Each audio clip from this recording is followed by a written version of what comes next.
Good afternoon and welcome to the latest lecture of the World War II Discussion Forum series. I'm Greg McNiff, the Executive Director and founder of this group. Before I introduce this afternoon's speaker, I want to briefly cover the usual housekeeping items.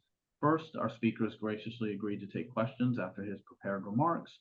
You have two ways to ask a question. You can either use the raise hand feature at the bottom of your screen, or you can type your question into the Q&A box at the bottom, and I will read out your question to our speaker. Regardless of the method you choose, please be respectful of our speaker and the audience when asking your question. It's always frustrating when we leave questions in the queue. Second, donations are always appreciated but not expected. Please note there is a donate tab on the website. Third, as I mentioned at the beginning, this talk is being recorded for our social media channel on YouTube and will be posted shortly thereafter. You can access the channel through the top of the website. There's a little icon that will take you right to the YouTube channel. Third or fourth and finally, any feedback, good, bad, or otherwise, please feel free to send through the website at wwiidf.org. Now to this afternoon's speaker and someone I'm really thrilled to have here. Andrew Blackley is an award-winning independent scholar who holds a master's degree in military history from Norwich University. He has published in Naval History and the Naval War College Review, and he is a retired civil engineer who resides in Chardon, Ohio with his wife, Deborah. Today, he's going to discuss his most recent book, Wielding the Trident, Admiral Raymond Spruance and America's Victory in the Pacific, which is the first biography of Admiral Spruance in more than 50 years. It offers a fresh look at one of the most brilliant naval commanders of the Pacific War. Not surprisingly, the reviews have been top shelf. I'll just read two that are friends of this group, namely Trent Hone, who wrote, "In Wielding the Trident, Andrew gives us a refreshing look at one of the U.S. Navy's great leaders. The author combines a fast-paced narrative with thoroughly researched details to highlight Spruance's discipline, methodical approach, and important contributions to the Pacific War." While David Conan, who did a wonderful biography of Admiral King, writes, "Admiral Raymond Spruance emerges from the depths of U.S. naval history with Andrew Blackley's biography, Wielding the Trident. Looking beyond familiar tales of the Second World War, Andrew deftly explores the historiography to highlight the transcendent leadership qualities which also inspired Fleet Admiral King's characterization of Spruance as, quote, the best flag officer in the Navy in every way." All the other reviews are pretty much of a similar type, so we're absolutely thrilled to have Andy here today. And with that, I will turn it over to him. Thank you, Greg. It's an honor and a pleasure to be with you today. And as you mentioned, I'm in some pretty auspicious company, and I appreciate that. Many of these scholars have helped me in my journey of scholarship. As you noted, I'm actually a professional engineer who came into naval history kind of late in my career, and I've been very gratified with the help and encouragement I've gotten from my colleagues. They were a great help, I think, in writing this book. So, as Greg mentioned, this is the first biography since Thomas Buell, Commander Thomas Buell, wrote The Quiet Warrior, which came out in 1974. And so I'm just going to jump into it right now. This is a picture of that I've used in other slideshow presentations of Spruance and his staff on the foredeck of the Indianapolis. On the cover of the book is a nice picture of the Indianapolis, the ill-fated cruiser that nonetheless served as Spruance's flagship for much of the Central Pacific Drive from 1943 to 1945. I want to give a word about the sources I used. So a couple things. One, during the time that I was writing this book in 22 and 23, for the most part, most of the major archives were closed due to COVID. Luckily, I was able to get into the Naval War College archive and spend several weeks there copying documents. And that was very fortunate because, one, they have the papers of Raymond Spruance. They also had the papers of Buell. And Buell did a huge amount of research for his book. And he was able to make interviews and talk to people. Of course, this was done in the early 70s, and all those veterans and people that served with Spruance, of course, are now long dead. So this was a huge and valuable resource. I don't always agree with his interpretations, and I bring that out in the book. Nonetheless, I actually dedicated the book to Buell because, again, his scholarship really made the book possible in many ways. Another major source was the Gray Book, and I have a picture of that there. That's available online at the Naval War College Archive. and I highly recommend it to anybody who is studying the Pacific War. Another good source were the Secret Information series on battle experience. And these are actually online at the Nimitz Library at the Naval Academy. Another great source of contemporary documents. They're really for additional analysis, and I depended on more recent secondary scholarship, secondary books. Again, he mentioned Trent Hone, excellent book on learning war, and his book on Nimitz. Craig Simons, John Lundgren's book, The Black on Jack Fletcher, and of course John Parshall's on Midway. So these are all valuable secondary sources that I used as well. So we'll get into Spruance's career. He was born in Baltimore on the 3rd of July, 1886. And like a lot of young men of his age who were in the sort of the lower middle class, his family could not afford to send him to college, but his mother had some political connections and she got him an appointment to the Naval Academy. Interestingly, both Admiral King, Ernest King, and Chester Nimitz took similar routes to the Naval Academy. Their families could not afford them to send them to college either. So again, many great naval leaders came up through the Naval Academy. At that point, that really was the only way to get a career in the Navy before the reserve officer system was initiated in the interwar system. So Spruance had the usual career path as a junior officer in a variety of cruisers and early battleships. His first command as a lieutenant was on the USS Bainbridge. This was the first destroyer to enter the United States Navy. This was in the Philippines. This was a great school for him to learn both leadership and demonstrate his initiative and his ability to keep an older ship such as Bainbridge going, and also to navigate the mostly uncharted waters of the Philippine archipelago. If you were to ground your ship, as you probably know, you would be subject to court-martial. And in fact, Chester Nimitz did exactly the same thing earlier in his career in the Philippines. And back then, they were much more forgiving about that. They viewed these as learning experiences for young officers. He then went on to be an inspector of machinery for the construction of the USS Pennsylvania. This was probably the most advanced super dreadnought in the world at that particular time. And he was intimate with all the engineering details of that ship. And as such, when it was commissioned, he became a deck officer to help work out any bugs that they found while it was being in its shakedown cruise and its early service. During that time, he also became an expert in gunnery and fire control. And at this time, he made good friends with Richmond Kelly Turner, who would be one of his major shipmates in the Central Pacific. He then went on to become an engineering officer with the Bureau of Steam Engineering. He was reaching a crucial point in his career at this point, whether he was going to become pigeonholed as an engineering officer or a line officer. And he really wanted to be a line officer. He was fortunate in that his next assignment was as the skipper of the USS Aaron Ward. This was a ship that he saw the fitting out and final completion of the ship as it was being built, and he brought it into service.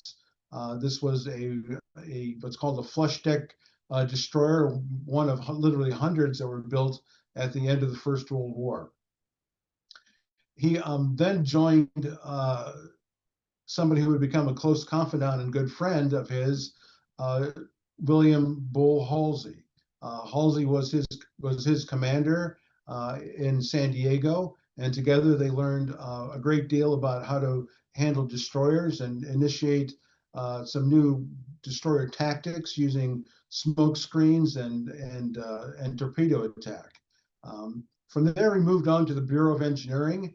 And again, he was in danger of becoming pigeonholed as an engineering officer, but one of his superiors recommended to him that he check out the Naval War College, which is what he did. And he showed on his fitness report. On fitness reports, officers were allowed, as they reviewed the report, they were permitted to give their preference for their next assignment. And his preference for the next assignment was to go to the Naval War College.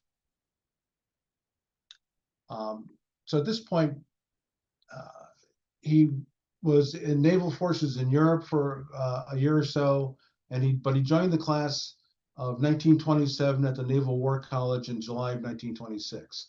And this was a welcome respite for him to get away from being under the thumb of commanders and have a chance to study naval history, tactics, and the theory of sea power with like-minded officers such as himself. From there, he moved on to the Office of Naval Intelligence in Washington, D.C. for several years. And then he stepped up to become the executive officer of the USS Mississippi. This was a major milestone for his career. As an executive officer of a battleship, this was a coveted billet. And it meant that if you were successful, you're almost guaranteed that you would become a captain of such a ship at some point in your career. And in the interwar years, the battleship was still the queen of the battle, but that was going to change, and we'll come to that in a minute. After that, he became a instructor at the Naval War College in their correspondence course. And he did that for almost 2 years, or for exactly 2 years. He then moved on to become chief of staff for the commander of destroyers in the battle force in the Pacific, again, moving back to the West Coast. And as such, he gained valuable experience in planning out the destroyer's role in the Fleet Problem 15 that took place in early 1935. After that, he went back to the Naval War College, now for almost 3 years. And this was a very important part of his career. He teamed up again with Richmond Kelly Turner, who was also an instructor there, and a gentleman who was his engineering officer back on the Bainbridge, Charles J. Moore, that went by the nickname Carl. These two gentlemen would work closely with Spruance on his staff with the Fifth Fleet. After his time at the War College, he obtained the coveted assignment as a captain of the USS Mississippi, returning back to that ship. It had gone through a major modernization after he had left her back in the early 1930s. And then he was her captain during Fleet Problem 20. And this again was another important assignment. After that, he was given the job of the commander of the 10th Naval District in San Juan, Puerto Rico. He reached the pinnacle now of being a rear admiral. And usually when you were assigned a naval district, it was sort of at the tail end of your career. But in his case, this was actually a plum assignment. The 10th Naval District was being reactivated. It didn't exist yet at that time.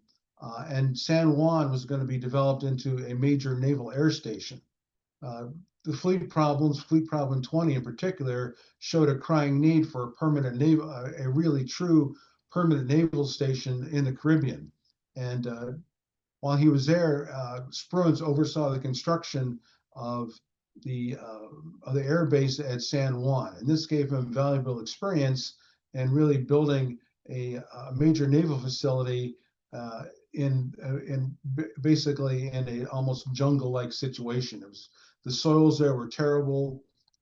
He learned a lot he was not trained as a civil engineer, but he worked closely with his staff civil engineer, and he gained some very valuable experience in learning how to build a naval base in a very unfortunate location. So, lessons from the Naval War College and the Fleet Problem. So, like I say, he spent 56 months altogether at the Naval War College, more than any other flag officer that served in World War II. He gave lectures, he read deeply, he gave lectures on Clausewitz, Jomini, Corbett, all the great theorists and thinkers of military and naval theory, Mahan, of course.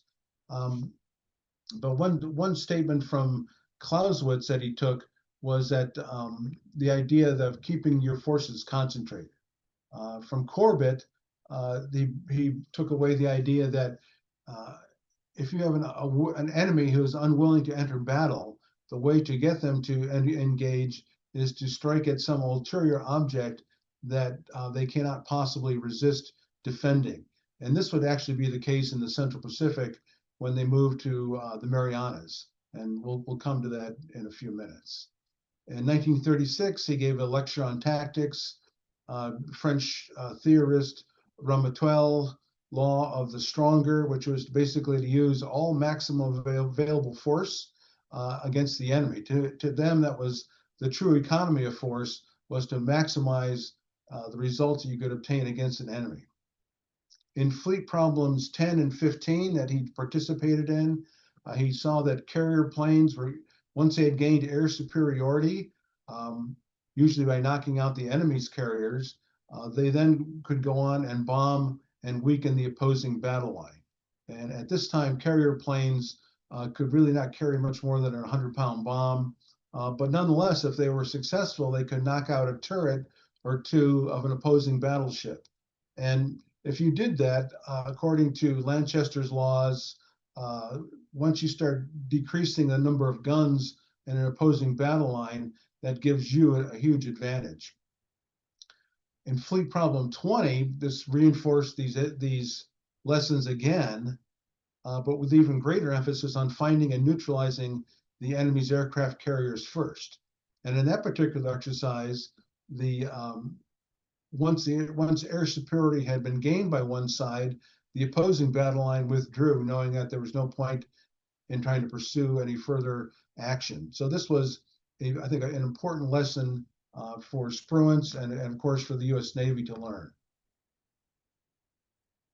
So, black shoe, brown shoe. So Spruance has been characterized as a black shoe, and indeed, for most of his career, that was how he was trained, and that's how he anticipated that he was going to fight in any future war. As a black shoe, meaning as what's now called a surface warfare officer. He was going to be on the deck of a battleship, or even better, as an admiral directing a battle line in combat, probably against the Imperial Japanese fleet. So make sure I'm going in the right direction here. So he participated in these interwar fleet problems, and he saw that independent carrier task forces were really the wave of the future, and that they demonstrated clearly their ability to impact battle line combat. And this was, aviation technology was being transformed radically and rapidly during this period. They went from string bag biplanes in the early 30s to all metal monocoque single wing mono wing dive bombers capable of delivering 500 to 1,000 pound bombs. So the Japanese developed the Aichi D3A Val dive bomber, and we had the Douglas Dauntless SBD dive bomber. These were coming into service in 1940, and they would have a huge impact on Spruance's future career, as we'll see. So although he was trained as a black shoe, he saw naval aviation as a game changer, and he always maintained an interest in aviation development. There are, as I relate in the book, he would pick the brains of his aviation officers, even the ones that were who flew the scout aircraft on his surface warships, about the latest developments in aviation technology, and he had a keen interest in that.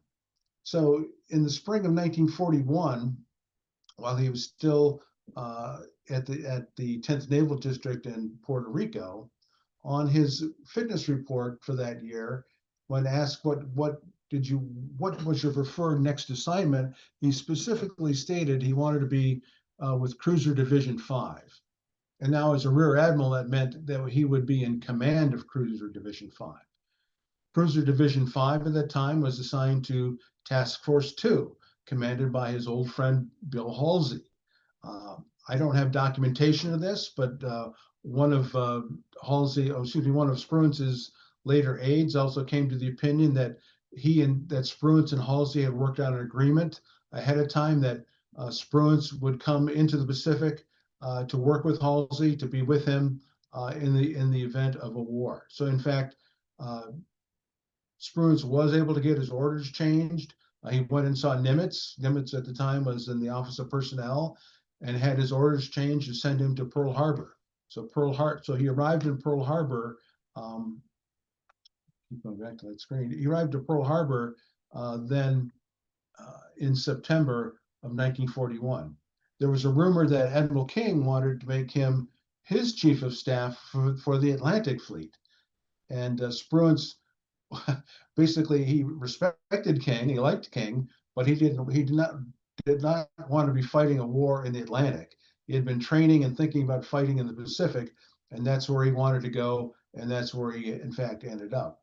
So that fall in 1941, before Pearl Harbor, Task Force 2, which consisted of the cruisers, destroyer escorts, and also Bat Division 1, which were three battleships, the Arizona, Pennsylvania, and Nevada, all trained together using what was called the Navy's War Plan 46. This was an outgrowth of the Rainbow 5 war plan that called for the major effort in the war, which appeared to be coming, would be against Germany. They'd already worked this out with the Admiralty, and that was going to be their main naval effort was going to be aimed at, the main military effort would be aimed at fighting Germany first. In the Pacific, they would be fighting sort of a offensive defense, and War Plan 46 had these separate carrier task force at the time. Each task force had one carrier assigned to three battleships with three or four cruisers and a similar number of destroyers. And they would stage raids on various islands and practice for the event when they had the green light to basically attack Japan. So I didn't really get into the previous war plan Orange, and was predicated on the idea that the Japanese would seize the Philippine Islands, and the American Pacific Fleet would have to then charge west through the Japanese-held Mandate Islands in the Central Pacific in order to land or escort transports to the Philippines to retake those islands. And the Japanese war plan assumed that this is exactly what was going to happen, and they were designing their war efforts so that they would fortify these bases in the Mandates, turn them into sort of floating aircraft carriers with landing strips. They would then use submarines and aircraft to subject the American fleet into attrition, so that then they could whittle the U.S. fleet down to some degree of parity. Due to the Washington Treaty, the Japanese Navy was held at 60% of the U.S. Navy. They left the treaty, and they were working their way up to 70% when the war began. And this was really one of the reasons behind Yamamoto's plan for Pearl Harbor, was to erase this battleship disparity in one fell swoop. And that's exactly what happened on December 7th. This was, I don't want to call it a bolt out of the blue, but it was, I think there was an anticipation that the Japanese were going to attack the Philippines. They were going to attack Malaysia and move their way down to occupy what they call the Southern Resource Area in the Dutch East Indies. They were taking advantage of the fact that the Germans had been so successful the year earlier in 1940 that these colonial powers were now weakened, and that they could then take advantage of that. So the Japanese muscled their way into French Indochina with very little resistance from the Vichy French. And this triggered Roosevelt's embargo against the Japanese in July of 1941. And this in turn would prevent the Japanese from acquiring any more oil from either American or Dutch sources. And this was one of the main causes for them to proceed with war against the United States. So it just so happened, though, that Admiral Kimmel ordered Halsey with his task force now to less the battleships, which were too slow, to transport his Task Force 8 was formed around the Enterprise along with Cruiser Division 5 to go to transport Marine aircraft to Wake Island. And this took place between 28 November to 8 December. And of course, then this was one of the reasons why, the main reason why Enterprise was not at Pearl Harbor on December 7th. So December 7th sees Arizona obliterated, Pennsylvania and Nevada badly damaged. And of course, this was going to change U.S. naval tactics from then on. Nimitz arrives on the 25th of December, and he directs that we're going to keep up some degree of momentum in the Pacific with the forces available. There were 3 main carrier task forces, and these were sent on raids into the Marshalls, Wake Island, and Marcus Islands. These are pretty much just pinpricks. They were trying to relieve pressure on the on what was going on in the Dutch East Indies and the Malaysia barrier, and try to keep. But the Japanese pretty much ignored them for the most part. They were seen clearly as diversionary. But what really changed all that then was when the Task Force 16, which now included Hornet, went and staged the Doolittle raid on 18 April 1942.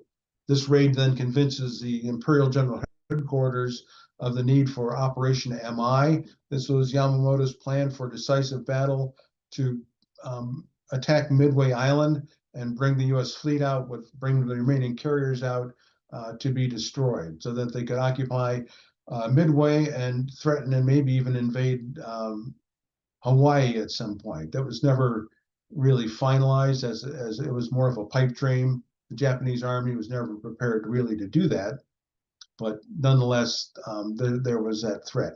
The idea for the Japanese at this point was not that they were going to conquer the United States or invade the West Coast or anything like that. What they really were seeking was some way to so bloody the nose of the United States that we would negotiate, we'd have a negotiated peace with them. They were looking for the same sort of negotiated peace that they got with the Imperial Russian Empire after the Battle of Tsushima, the Battle of Midway. So, based on information, crypto information that Leighton and Rochefort obtained for Nimitz, Nimitz devised his Operation Plan 2942 to ambush the Kido Butai. These were the group of aircraft carriers that formed the nucleus of the mobile fleet, of the combined fleet, somewhere northeast of Midway. So the idea was that the combined Task Force 16 and Task Force 17 under Frank Jack Fletcher. Fletcher was just returning back from the Battle of Coral Sea. He brought Yorktown with him. It was badly damaged, but as of course famously, they're able to get it repaired and back in service within 3 days. They sorted out and took up their positions at Point Luck and waited for the Japanese on 4 June.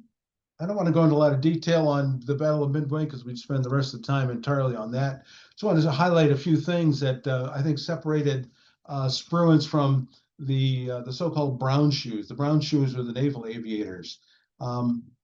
So in contrary to standard naval aviation doctrine, which said that all the 3 main elements of an air group, the torpedo bombers, the dive bombers, the scout dive bombers, and the fighter planes all had to wait until they all had taken off, and they would then proceed to the target all as one body. The torpedo planes, of course, would be down lower, close to the deck, but the dive bombers and fighters would be up high. That was standard doctrine.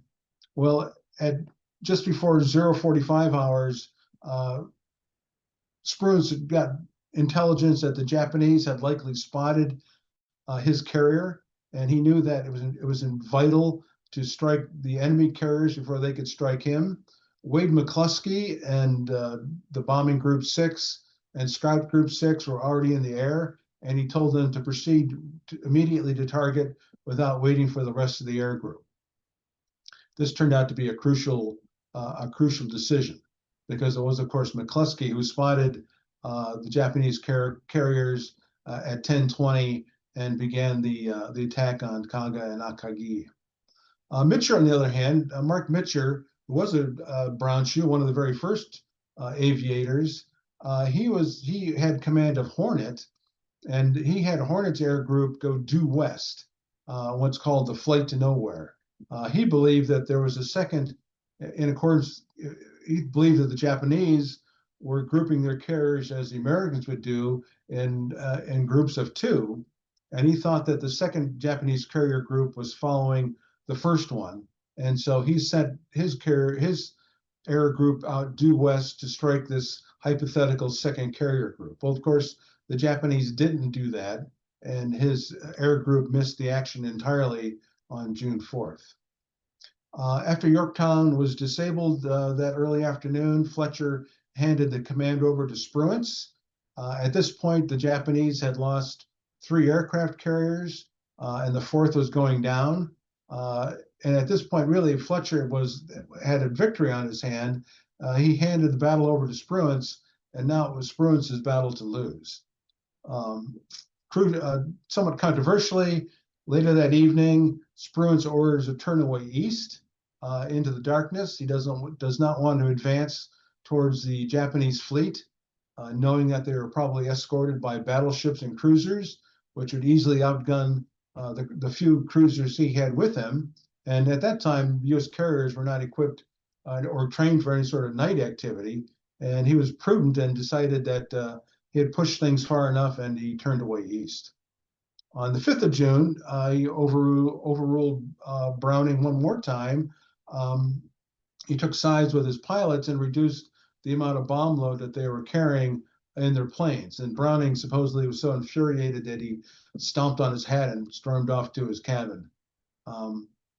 And then in Spruance's after-action report for Midway, he cast some doubts, serious doubts, on Mitcher's report. He didn't come out and say that Mitcher was lying, but he said that as far as in the interest of historical accuracy, that the Enterprise report would take precedence over anything that the Hornet would report.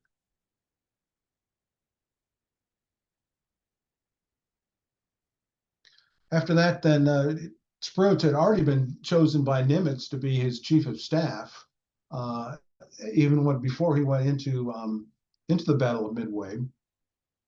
And Spruance took on that job on 18 June 1942. He and Nimitz lived together, they messed together, they worked together, they walked to work every morning, they talked things out. That's the way that both Spruance and Nimitz like to operate. Spruance in particular liked to think and talk problems up, and liked to walk a lot. He was sort of a health nut for that at that particular time. And he had a reputation for that. People knew that if you engaged him in a conversation and if you wanted to talk to him, it would probably lead to a multi-mile hike someplace. So, and he was well aware of that as well. And he took delight in getting people to walk with him. But Nimitz was always up to that. And so it got to the point, as Trent Hone has mentioned, that Spruance and Nimitz, Spruance took on Nimitz's mindset, and they both knew exactly what the other would want. Spruance would work out with his staff operation orders. Nimitz always had the last say, of course, but they worked very closely together and had a very harmonious relationship.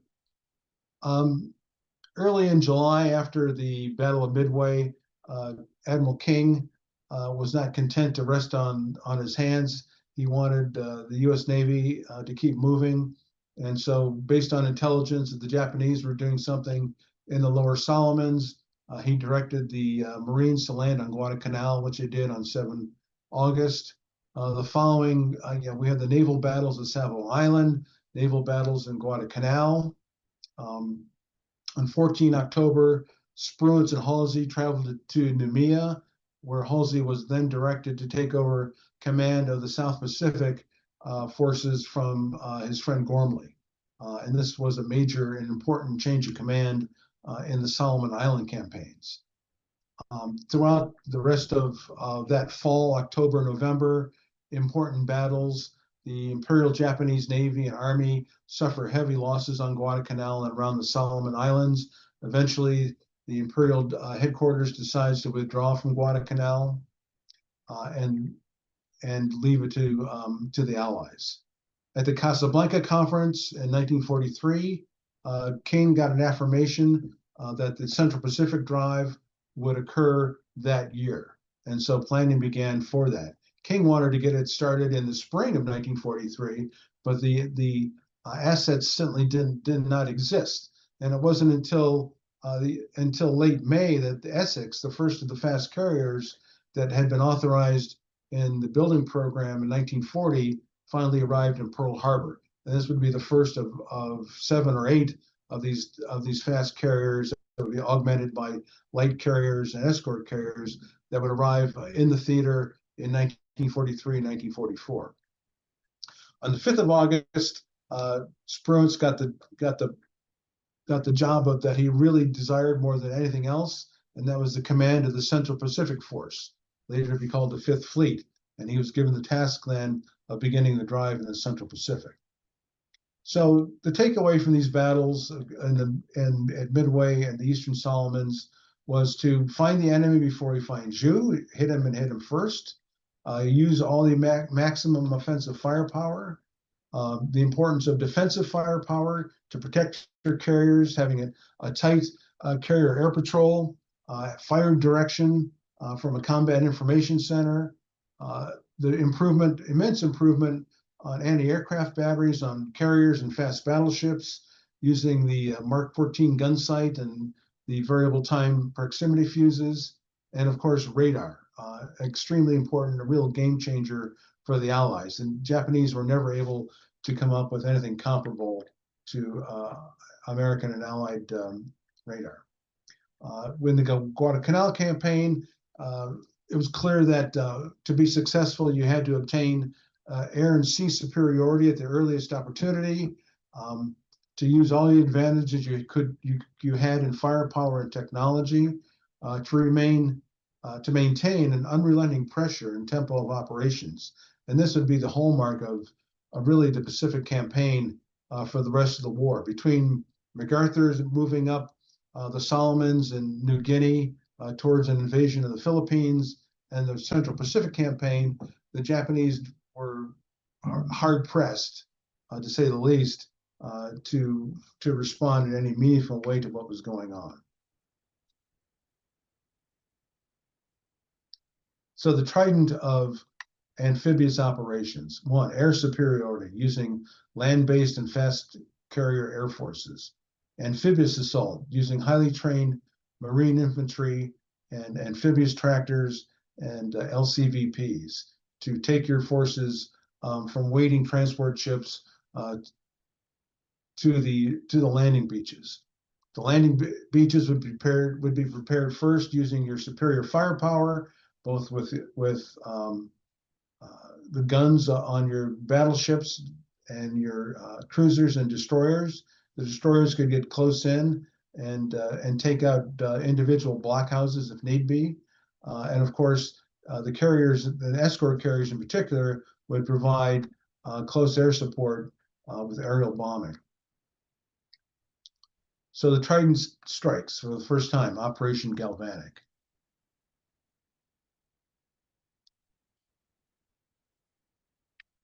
I'd say we're getting short on time here, so I'm going to try to move through some of these slides a little quicker here. Operation Galvanic was the first of the first major assault in the Central Pacific. It was the first major landing against a prepared defense. Previous landings that we landed where the Japanese were not, but on a small atoll. You had no choice but to land in the teeth of their defense. They thought they had an adequate bombardment. It turned out not to be the case. The Japanese had a very ingenious defense system built up along the beaches, and as a result, even though the Marines were using LVTs, they nonetheless took very heavy casualties. There were not enough LVTs for them. Some of them had to wade in, and those second, third, fourth waves took particularly heavy casualties. You know, it had been thought to have been the heaviest naval bombardment yet to date. Nevertheless, they found that really to crack the nut, they had to go in with destroyer call fire. They had to really, what turned the tide for them, for the Marines, was the use of tanks and then high explosives and flamethrowers. They had to knock out one pillbox after the next. It was very slow going, and the Marines took heavy casualties as a result. This operation also saw landings at Macon Island. The Army there was very slow and methodical. This allowed the Imperial Japanese Navy some time to react. The combined fleet was not capable of reacting because of what had gone at Rabaul earlier that month, where the Japanese carrier aircraft were decimated and a number of Japanese cruisers were sunk or damaged, such that the combined fleet did not feel prudent to be able to sortie against the U.S. Navy in the Gilberts. In subsequent operations, they took lessons from this. They moved on to Operation Flintlock, which was the occupation of Kwajalein and Roy Namur. These islands were less heavily defended. They realized this from intelligence analysis that the Japanese had sent troops to adjacent islands, and instead Nimitz ordered Spruance to bypass those islands and concentrate on Kwajalein and Roy Namur. They did so. They hit these islands with literally weeks of aerial bombardment and then days of applied naval bombardment. As a result, the casualties here were far, far less than what had been sustained before. They used armor piercing on hardened defensive structures. They had designated target areas. There was no time gap between bombardments. They were using improved LVTs that had armor and guns on them. So they were learning and applying the lessons they had learned just a few months earlier at Tarawa. I think this one picture here is an excellent example of the difference between Japanese and American industrial strength. Here we see a Sherman tank with the remains of a Japanese tank sitting on its rear deck. So the Japanese would continue to fight to the death. They had a propensity even still for banzai attacks typically at the end of when all else seemed lost. So as a result of, and this was then followed up immediately with the assault on Eniwetok. The Eniwetok was something that had been planned for much later, but because of the rapid success of Flintlock, they decided to proceed immediately to Eniwetok. This took the Japanese completely by surprise. It was not well prepared at all defensively. And as a result, Eniwetok had the lowest losses of any of these assaults. The American losses at Eniwetok were about a third of what they had been at Tarawa, with 350 killed. This was a combined American, U.S. Army and Marine Corps operation. The Japanese suffered nearly 10 times the casualties on these islands.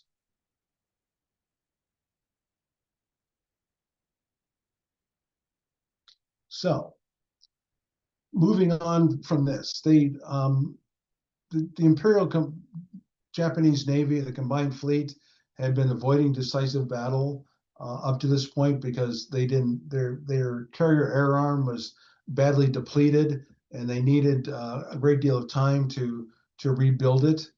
This all would come to a head as the Allies moved into the Marianas Islands.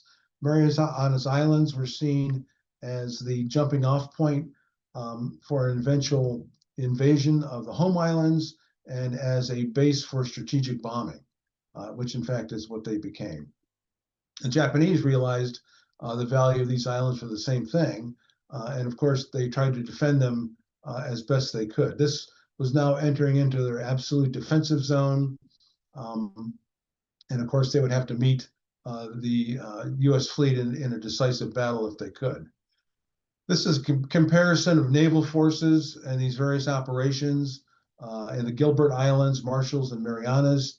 You can see the American forces in blue just keep getting greater and greater and greater, and the Japanese naval forces just can never, ever really be a match. An important thing that I bring out in the book was the capture of Admiral Koga, who was the commander of the combined fleet in 1943.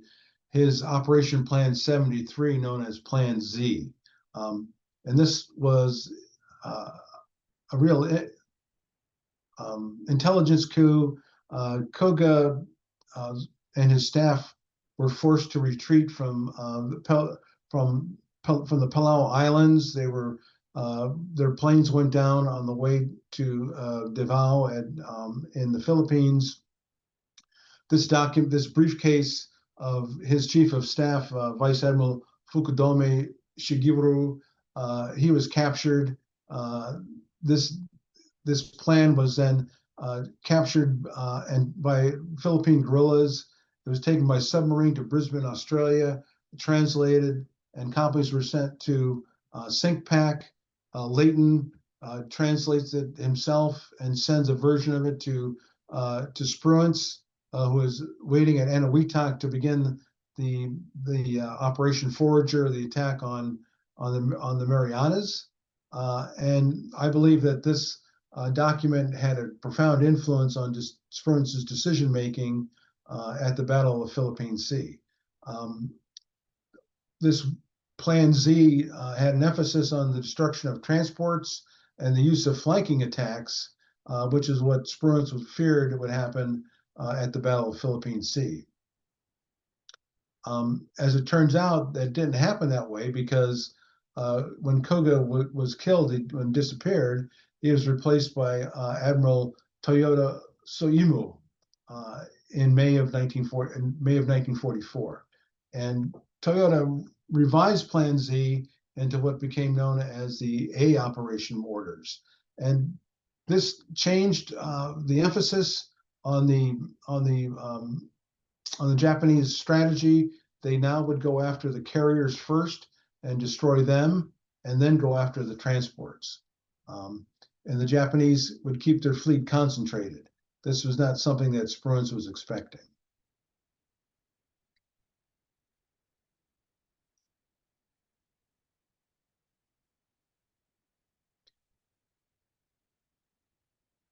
So impact on Spruance's decision-making.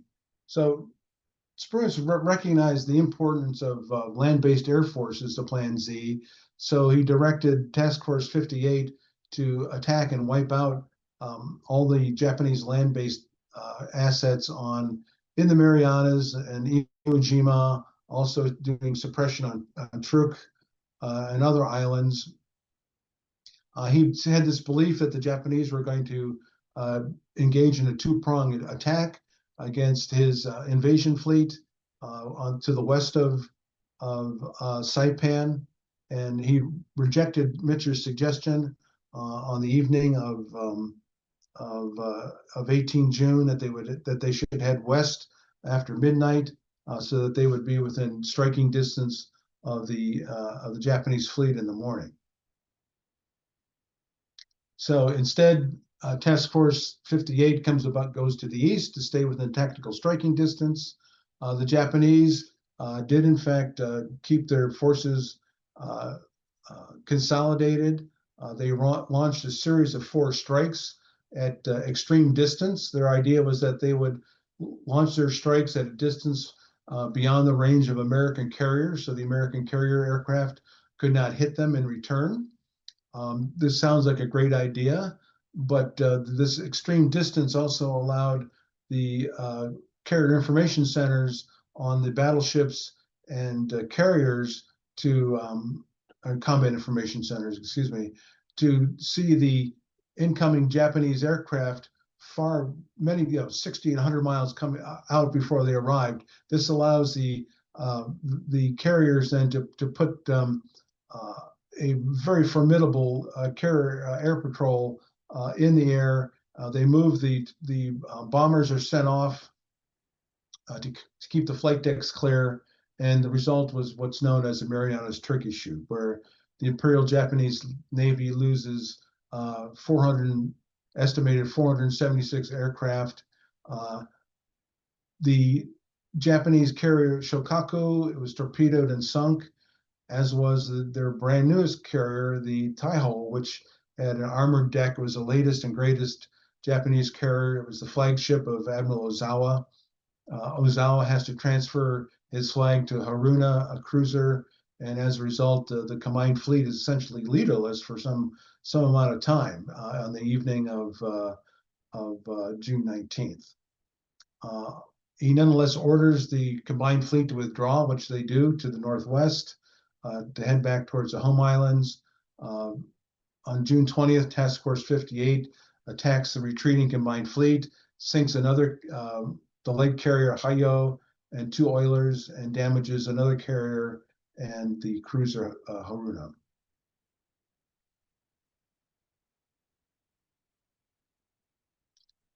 So, as I said, his impact on decision making was influenced by what he had heard and what he had seen in this intelligence report that he had received. So, in his report to Spruance, he said, with the information we had of the most recent plans, referring to Plan Z, I felt it was necessary to remain within air supporting distance of Saipan until he knew definitively what the location where the Japanese fleet was at. He was disappointed. Of course, Nimitz was disappointed that a decisive defeat had not been obtained. The carrier admirals, John Tower, who was the deputy, Sinkpak, was livid. He wanted Spruance to be relieved. Of course, Nimitz didn't do that.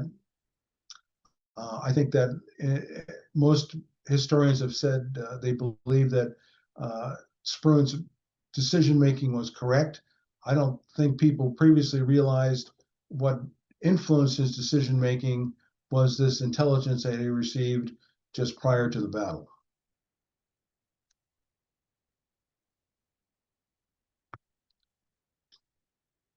So I'm going to keep moving on here.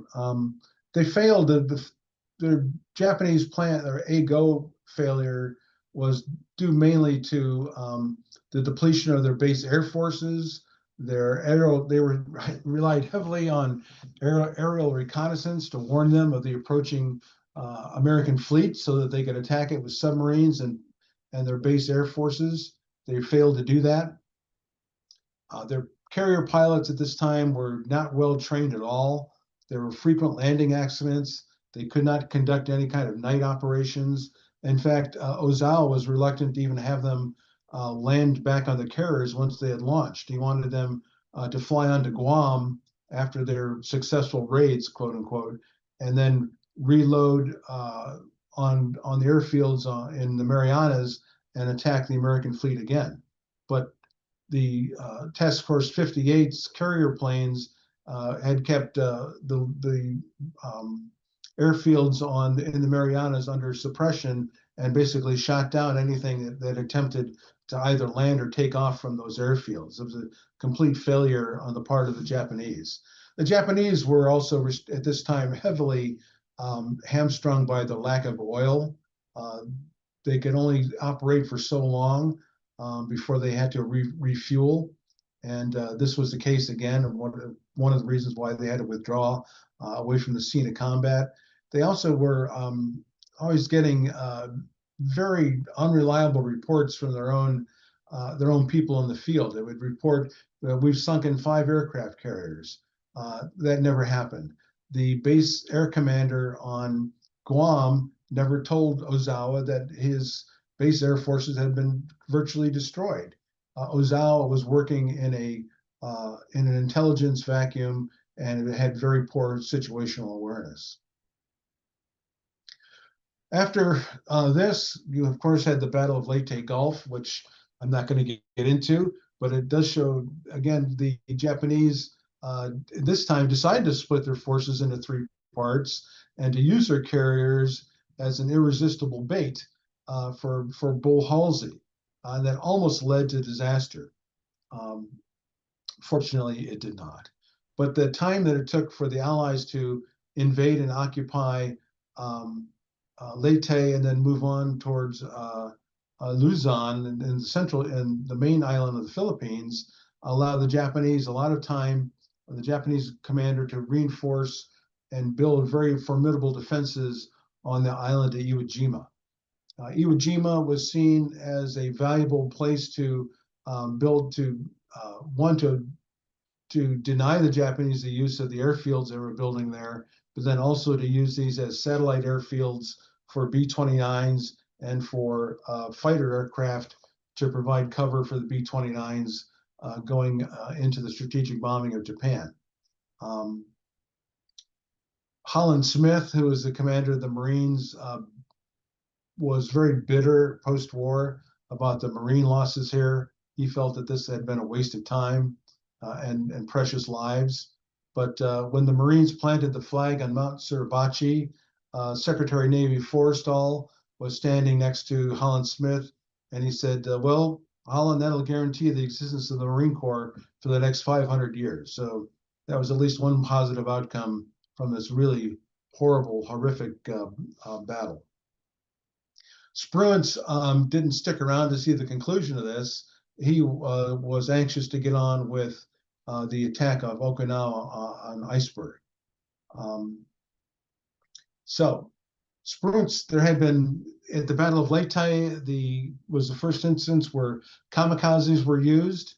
Spruance, pretty much on his own accord, decided that the best way to deal with Japanese aircraft was to knock out the aircraft production. He attempted to use Task Force 58 to do some strategic bombing of Japanese aircraft factories in and around Tokyo. Unfortunately, the weather was such that their impact was pretty was not significant. I'll put it to you that way.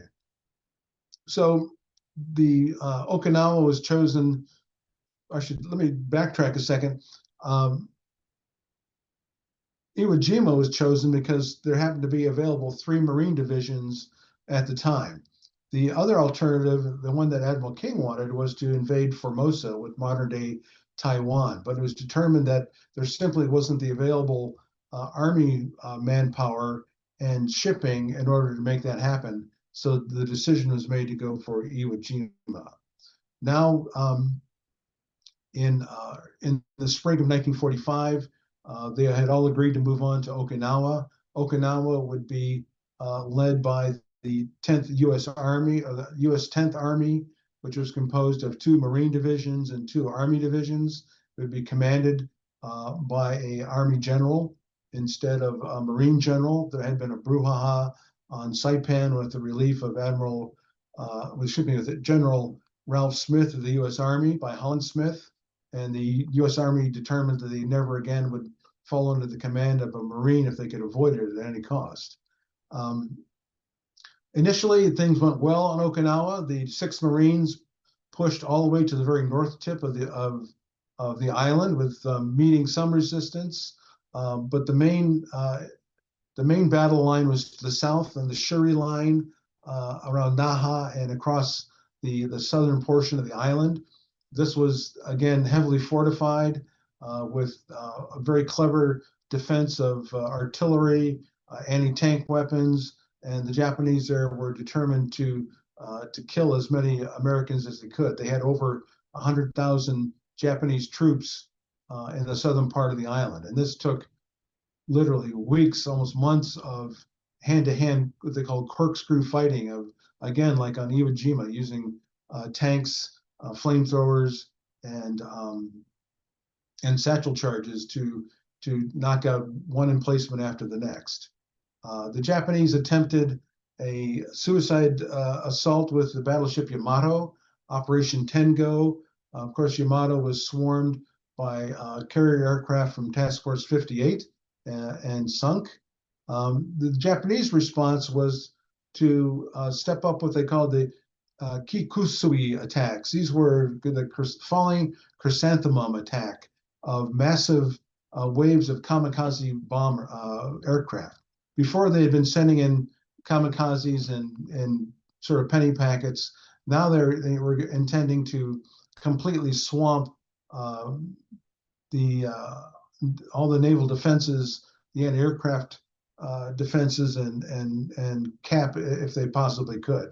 And they almost succeeded. They both most of the kamikaze hits were on some aircraft carriers and on some mostly the radar pickets that were destroyers and destroyer escorts. They did have a successful hit on the USS New Mexico, as I've shown on the slide here. This was Spruance's flagship. Spruance might have been killed in that attack. He was actually at the time making his way forward from his cabin to the bridge when those kamikazes hit, but luckily he was not hit. Spruance was very frustrated by these ongoing kamikaze attacks. There would be a total of, I think, 8 of these altogether that would occur into the month of June. And he requested the Army Air Force to do everything they could to suppress the air bases on Honshu and Kyushu and on Formosa, where these things are being launched from. He also wanted to have step up the production of the 4 and eventually I think 8 airfields on Okinawa to increase fighter protection. Nonetheless, Spruance was relieved on the 27th of May by Halsey. Task Force 58 became Task Force 38. Spruance was supposed to have returned to Guam at the beginning of May to begin the planning for the invasion of Japan, the Olympic operation. He didn't get to Guam though until almost a month later. When he arrived at Guam, Nimitz awarded him the Navy Cross for his work. They immediately began planning Olympic. It wasn't until the 21st of June that Okinawa was finally declared secure. Of course, so we had the atomic bombing of Nagasaki, Hiroshima and Nagasaki. At the same day, on 9th of August, the Soviets invaded, and that was really the last straw for the emperor. Many of his Supreme Council wanted to keep fighting. They wanted to have every man, woman, and child in Japan fight to the last and kill as many Americans as they could. But Hirohito finally had enough and decided that they would accept the Potsdam Declaration with the proviso that the imperial throne be retained, and that was finally agreed to. Spruance went down in August after hostilities had ceased to meet with MacArthur to begin planning of Operation Blacklist. This was the occupation of Japan. And of course, on the 2nd of December, Japan signed the instrument of surrender on the deck of the USS Missouri in Tokyo Bay. Spruance was not there. He was on board New Jersey in Okinawa. That was sort of as an insurance. He was the 3rd ranking naval officer in the Pacific. And I think there was some thought that if the Japanese were to do some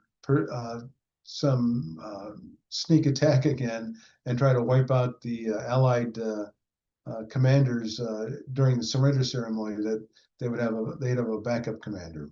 Fortunately, that never happened. Post-war, Spruance wanted to be the president of the Naval War College, and he was granted that by Admiral Nimitz, who now became the chief of naval operations, replacing Admiral King. He was in that position until the end of 1948. Spruance's next major service to the country would be as the ambassador to the Philippines from 1952 to 55. And the picture there shows him shaking hands with President Ramon Magsaysay, who won the election of 1953. This was a contentious election. There's a piece in the summer edition of the Naval War College Review. I have a lengthy article on that topic if you wanted to dive more deeply into that. Spruance was very proud of the effort that he and the State Department of the CIA helped make sure that the ruling oligarchy there could not influence and taint the election. And I think that really solidified the Philippines as prevented a communist insurgency and solidified the Philippines as an ally of the United States. He retired then to Monterey, California. Tragically, and in his retirement, he did answer a lot of questions from historians, and he would come out during his retirement to on the anniversary of Midway and give speeches and so on. And he had a pleasant retirement there. But tragically, his son Edward, who had been a naval officer, was killed or died as a result of an auto accident in May of 1969.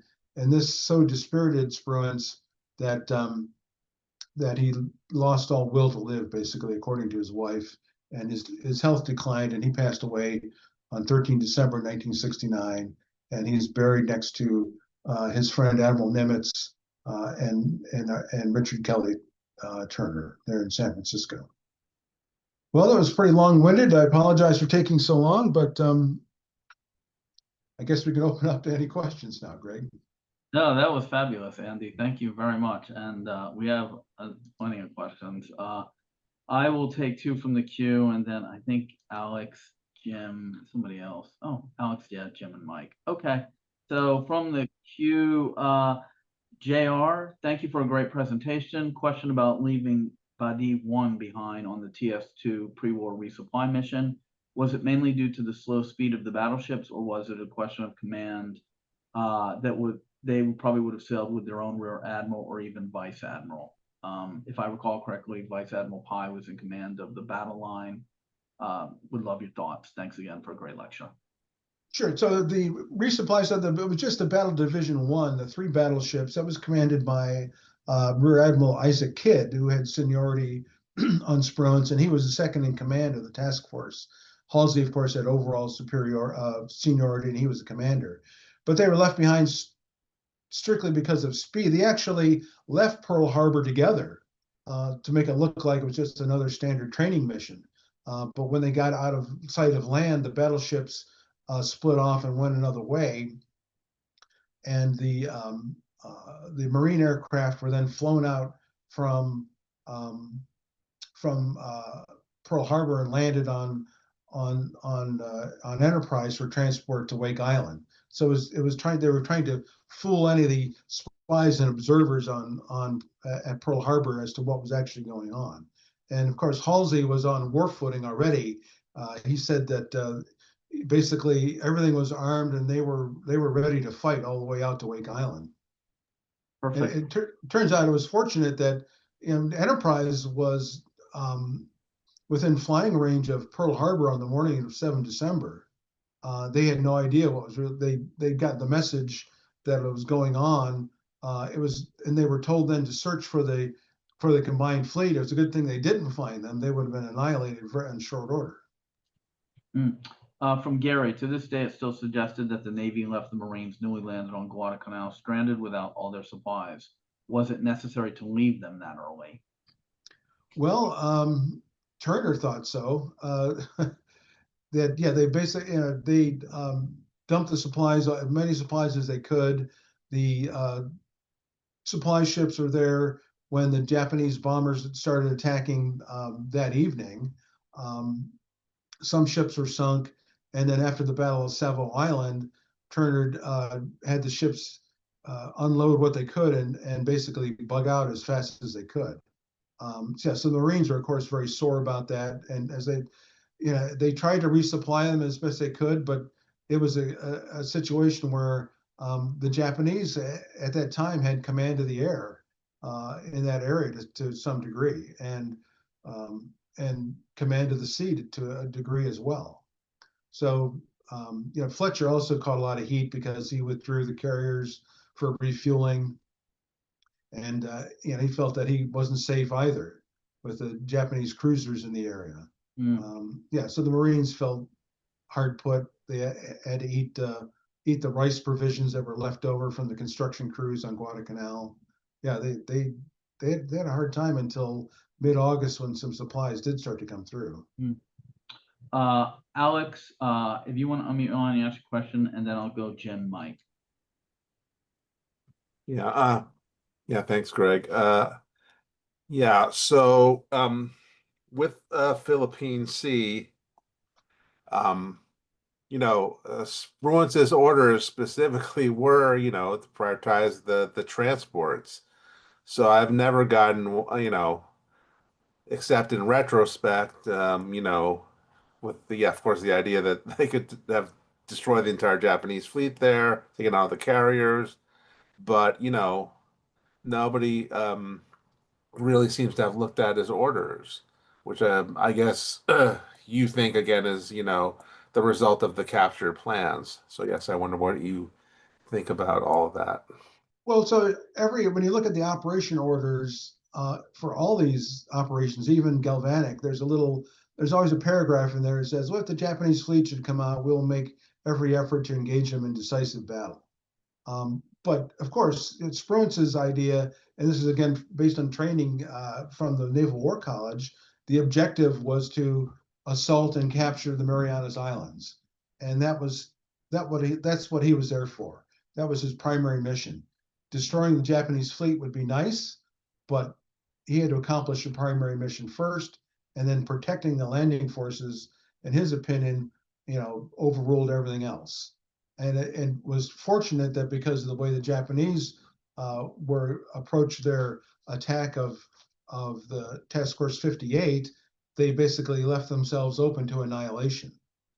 So it was, in that respect, it was a happy circumstance for Spruance because the result was Japanese aviation was crippled forever after. They are never able to recover from that. But it was this aviation clique back in Pearl Harbor, led by Admiral John Towers, that wanted his scalp, basically, because they didn't trust a black shoe lording or having command of carrier forces. And there was an old animosity there going way back. Towers thought he should have been the commander of the Fifth Fleet, but he had rubbed both Admiral King and Admiral Halsey the wrong way, and they were going to make sure that he'd be flying a desk and nothing else. Right. Yeah. And in general, with comparing Spruance and Halsey, I think the record shows Spruance suggests he's more a conservative guy, and Halsey's the aggressive admiral. So I just wonder, kind of, well, since you've done all biography of him, just where you think that different personality of Spruance comes from what maybe friends and family members may have said about why he's such a conservative admiral compared to Halsey. That's an interesting question. And getting into the psychology of the individuals. From an early age, Spruance was, he was a keen mathematician and an engineer. He had an engineering mindset. I mean, all the people trained at the Naval Academy at that time had a heavy dose of engineering, and he more than others. So I have a hard time saying what was it in Halsey's makeup that made him more adventurous and more outgoing. These were things that Halsey demonstrated early in their career. I mean, back in San Diego in 1920, 1921, Halsey was Spruance's commander when they were in destroyer forces there, and they both showed a great deal of panache. With these fast destroyers swanning all about, and they conducted a successful torpedo attack against the main fleet. They caused over $1 million of damage on these battleships. I guess Halsey was forgiven for that because he demonstrated very, very aptly the ability of fast-moving destroyers to execute a successful torpedo attack. But yeah, I don't know that I can really adequately answer the question. They were just different personality types. Spruance loved being at the Naval War College. He was more studious. Halsey was there for a brief amount of time, more to get his ticket punched for having been there than anything else. They were just different guys. Thank you, Andrew. Thank you. Yeah, thanks, Alex. Jim, if you want to unmute your line and ask your question. Can you hear me? Yeah. Thank you, Andrew. Nice job. I was sort of struck by your last comments in your lecture about Spruance being in the Philippines. And that's a particularly interesting time for Spruance to be in the Philippines because that was at the tail end of the battle against the Huks. Exactly. And that, of course, is quite controversial because we don't, to just simply view it. I mean, there's one prism to view it through the Cold War. Another prism to view it is through the politics of the Philippines before the war, which laid the basis for what would become the Huks, and lots of movements like that through Southeast Asia that fought against the Japanese and then, of course, rebelled afterwards. Ho Chi Minh, of course, is one of the most famous. But get into more. You said you did something for the Naval War College Review or something like that. Explain a little more why he's sent there and what he does, because that's the time when Magsaysay sort of was looked on and touted as the great anti-communist world leader in the Third World by how he outmaneuvered the Huks. Exactly. Well, so I have an article that is appearing you can get it online through the Naval War College, Naval War in the summer 2006 summer edition of the Naval War College Review. I have an article on Spruance as the ambassador to the Philippines, and I go into a good bit of detail about this. And everything you said is correct. So the Hooks had been fighting the Japanese, as had Magsaysay, leading a non-communist group of partisans against the Japanese. And he was elected to the Philippine Congress, I think 1946. But there was this, and I say this in the article, that there was this oligarchy of entrenched landowning interests that had been there since the colonial times. That when the United States took over, they just accommodated themselves to the new colonial rulers, and but they still controlled the country. Even the independence people, the people leading the Philippine Independence War, were of the same group of elites, and so. Well, the argument, as you know, is that they accommodated themselves to the Japanese also after. Yes, he did. Absolutely, he did, and they were all forgiven after the war by an act of Philippine Congress for doing that. So the Cohen, who had been the ambassador of the Philippines prior to Spruance, specifically recommended that a Navy man, either Spruance or Admiral Rodford, who at the time was SINCPAC in Hawaii, be appointed a military man of that caliber, of somebody of high integrity, be appointed to replace him as ambassador because of the difficulties he was having dealing with the current president of the Philippines and his entrenched cronies. And that's Rojas. That's Rojas, Manuel Rojas. Came after him. After him. Okay, got it. Yeah. And there's an individual there by the name of Edward Langsdale. Oh, yes. Who figures very importantly in this. And it was with his help and the help some covert U.S. military assistance that they were able to reform the Philippine Armed Forces to fight the Hooks effectively. And so Magsaysay then was becoming a very popular figure in the Philippines when Spruance came in as ambassador in February 1952, and Spruance would have been thoroughly briefed on what was going on there by the CIA before he ever went.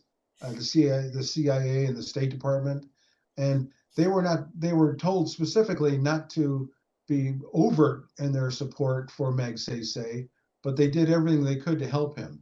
And this is something another difference I take with Tom Buell. Buell basically said that Spruance had a big ethical conflict here, and he should have resigned rather than agreeing to helping the State Department and the CIA interfere with the elections. And my point is that Spruance was of a different generation and a different mindset. He was still, as a 4-star Navy officer, he was still basically under orders of the President of the United States and obliged to follow his direction, for one thing. For another, he had written an essay at the Naval War College in 1926 that basically said that the United States is justified in meddling in the affairs of countries that are still developing their democracies, and that we should help them along that way. He felt we were justified in doing that, and he pointed out that we've been doing it for years in the Caribbean and elsewhere. So his opinion was that, we've come so far with the Philippine people. We've put so much time, treasure, and energy into improving their lives. It'd be a waste to allow them to fall to the communists. If these oligarchs just keep going the way they're going, they're going to lose the war. So that was his mindset. Interesting. Thank you. Yeah, thanks, Jim. Mike, if you want to unmute your line and ask your question.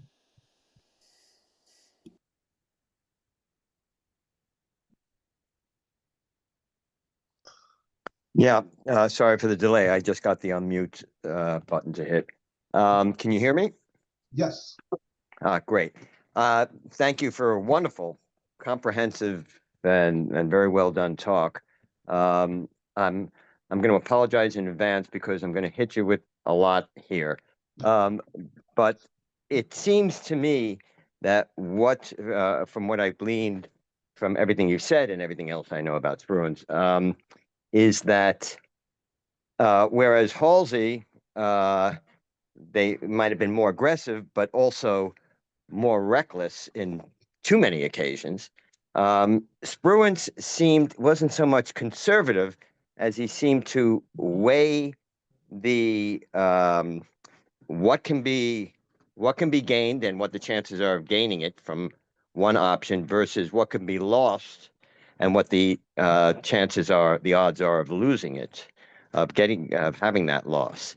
I was wondering if you think that's a fair assessment, but also kind of branching out from that, I'd like to know just a couple of points. One, to what degree was his time at ONI? To what degree did it have any influence on him, or what kind of influence? During the Battle of Midway, he withdrew after the Japanese carriers were sunk, but he withdrew into a rain squall, and I was wondering if that had any significance. And finally, why was he denied his 5th star? Oh boy! All right, so let's see. I'm sorry for all that. Sorry. So what was the first question was? Would you repeat that again? Well, the overall thing is that it seemed that whereas Halsey could be was more aggressive, but also more reckless, Spruance was more not so much conservative as trying to balance out what the odds are of any particular option, what the pros and cons were. Yeah, so that I think Spruance had a lot of his long time at the Naval War College.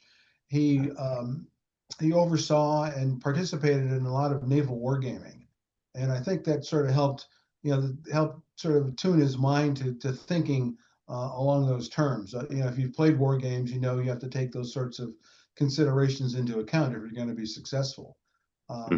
He had far more experience in that than did Halsey. So yeah, Spruance was a much more analytical person in general than Bill Halsey was. Ozawa was interviewed after the war and asked his opinion, and he said he used a Japanese term for Spruance that implied that he was cautious but also intelligent, thoroughgoing, conventional thinker. And their term for Halsey would imply somebody that was unpredictable. And that's pretty much how they turned out to be, except at the Battle of Leyte Gulf, where they could predict that Halsey was going to charge after the carriers no matter what. Right. The second point had to do with ONI. There's not a lot of information about that other than one, he did meet and entertain some Japanese officers that he became lifelong friends with.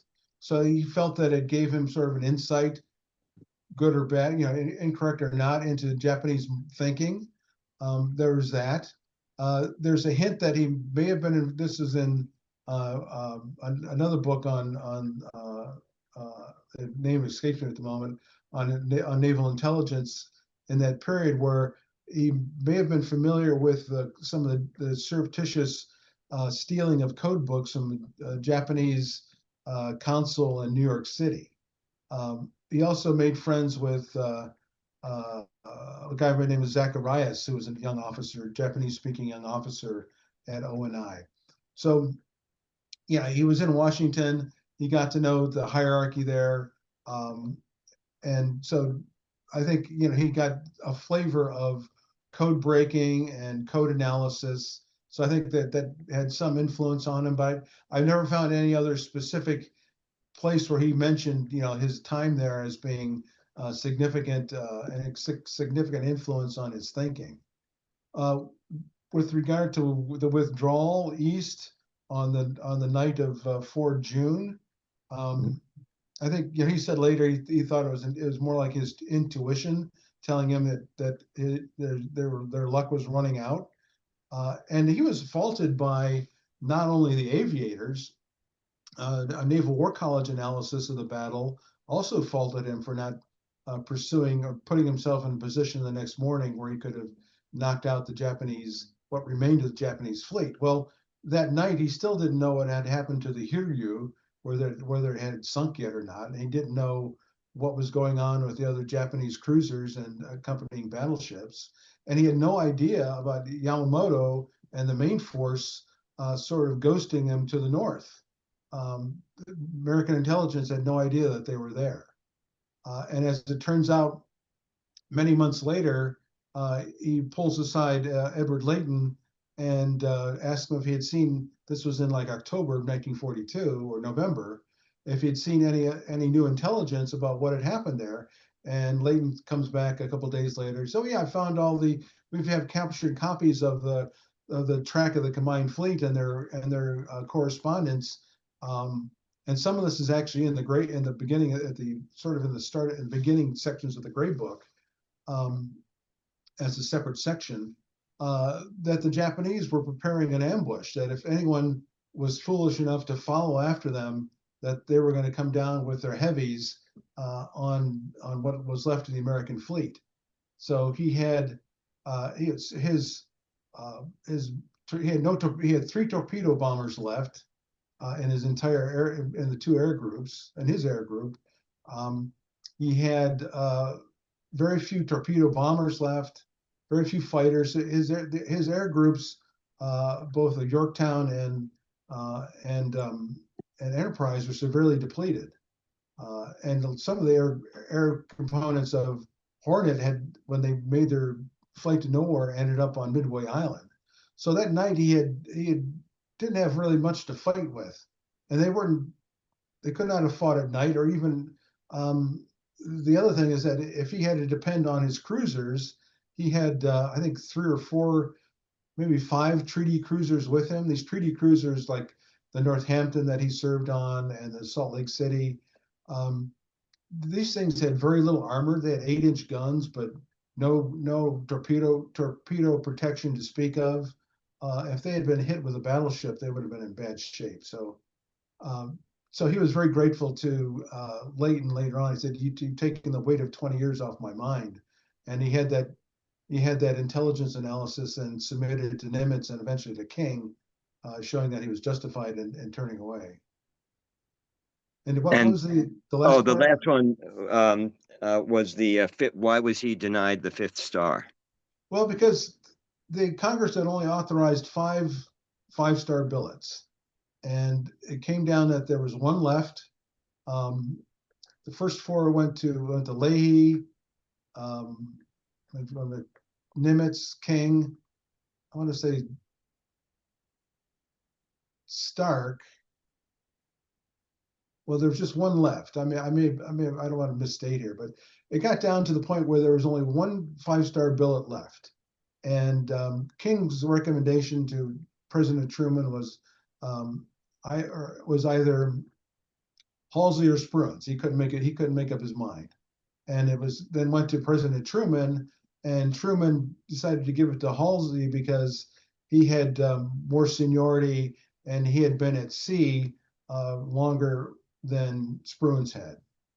And late Spruance was there was an effort by a congressman that represented Monterey in the mid-1960s to get Spruance a 5th star. And the historian E.B. Potter asked him about that. And Spruance said, oh, 20 years later, nobody cares about that. He said, if I got the 5th star and Halsey did not, I would have been very unhappy. He and Halsey were close friends. Their families had intermarried to a degree. They'd always socialized together. And they were best friends. And his feeling was, if they both could have had one, great. But if it had to come down to it, he would prefer Halsey to have had it. And so yeah, I'd love to see a new effort to give Spruance a 5th star. I think Mike Pence started. There was some talk of doing that some years ago, about doing that when Pence was a congressman back in the mid 2000s or something. But obviously, nothing ever came of it because I think Pence represents central Indiana, Illinois, Indianapolis, which was Spruance's hometown. Right.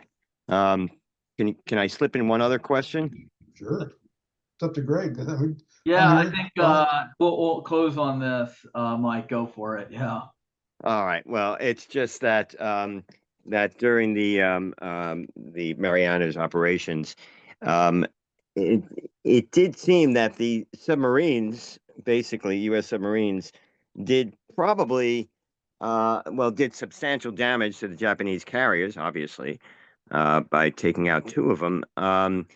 Did he use the submarines in his calculations as possibly a backstop for the since he wasn't going to use his own carriers to pursue the Japanese fleet?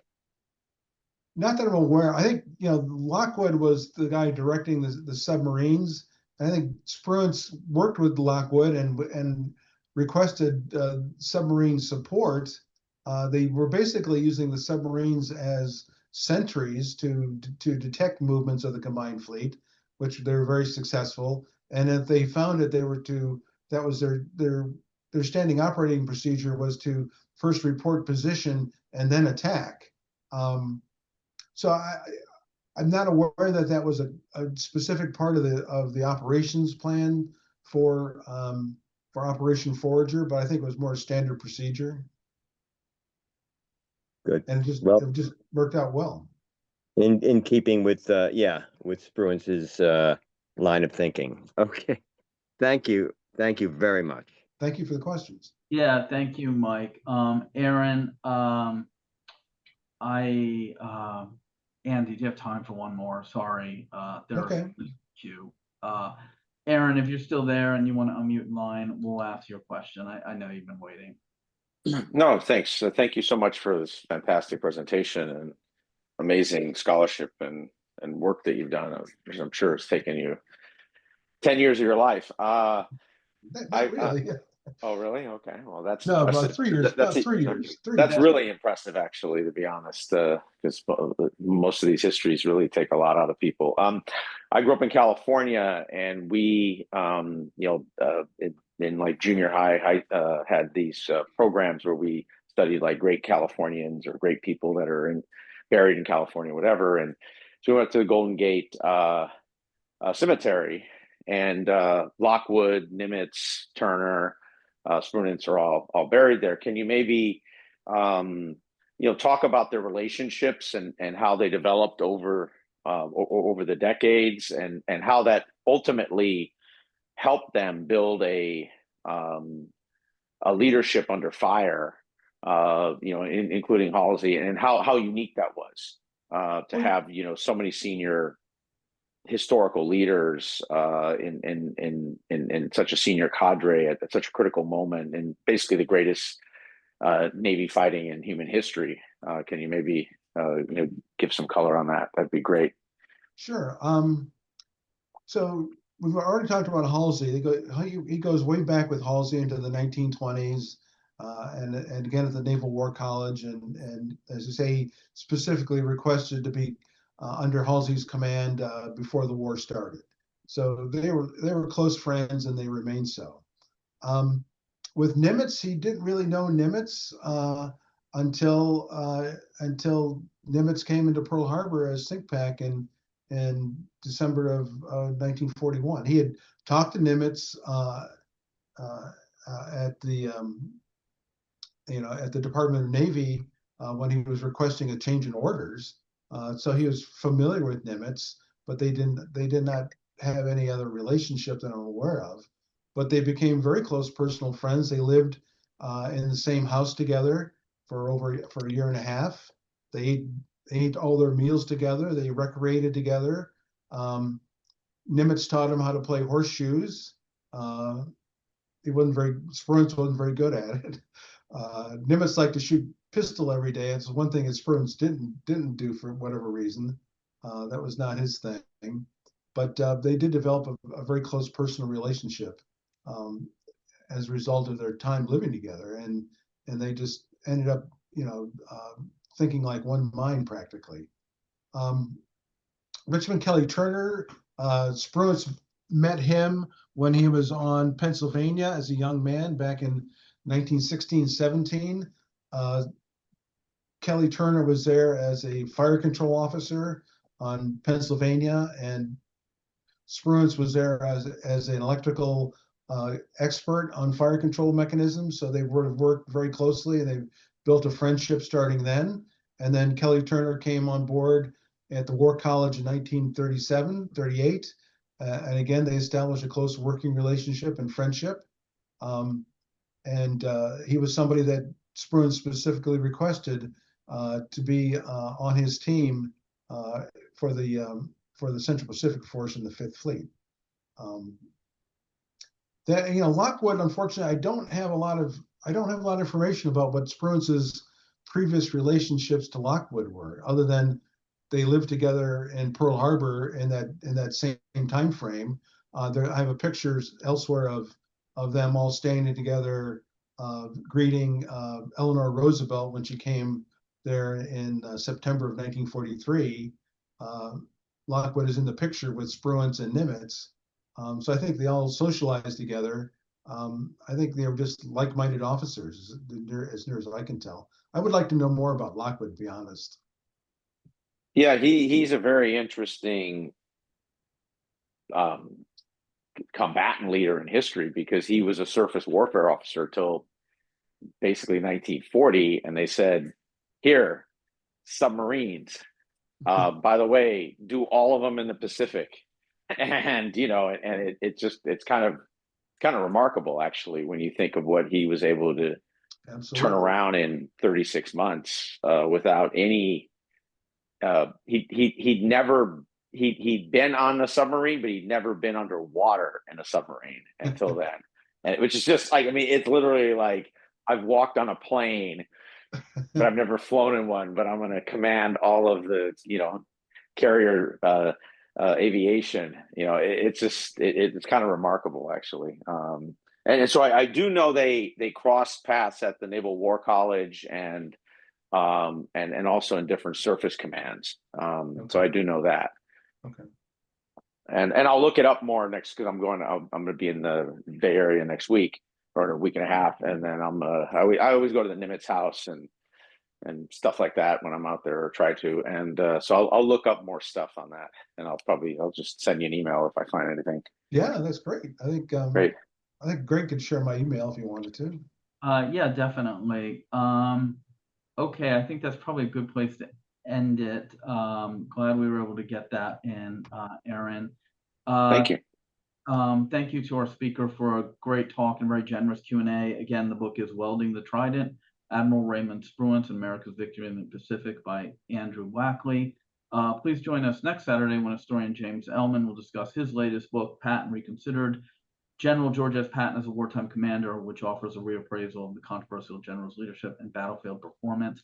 I think James has definitely spoken to us twice. It might be 3 times, so this might be his 3rd or 4th, but he's always brings very opinionated and thorough view. So looking forward to that. And until then, take care. And Andy, thank you so much for such a great talk. Thank you, Greg. Much appreciated. Much appreciated the questions. Thank you, everybody. Thank you. Thank you. Thank you so much. All right, bye now.